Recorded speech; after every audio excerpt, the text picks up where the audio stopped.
গোপাল দেখো ফানি রানী, দেখো ভিডিও। আমাদের 3 পুত্র আজ 20 বছর পর বনআশ্রম থেকে বিদ্যা লাভ করে রাজপ্রাসাদে ফিরছে। বড় রাজপুত্র, বলো তুমি কি বিদ্যা শিখলে? পিতা, আমি ঘরে বসে সারা পৃথিবীকে দেখতে পারি। অতি উত্তম। মেজ?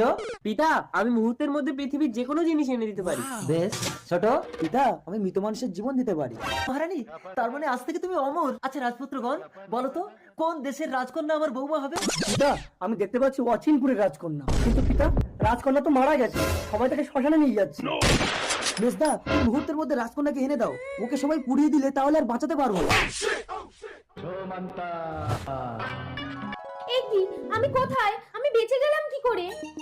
রাজকুমারী, আমি তোমাকে জীবন দিয়েছি, তুমি আমাকে বিয়ে করো। ছোট, আমি যদি রাজকুমারীকে মুহূর্তের মধ্যে না আনতাম তাহলে তুমি রাজকুমারীকে বাঁচাতে পারতে।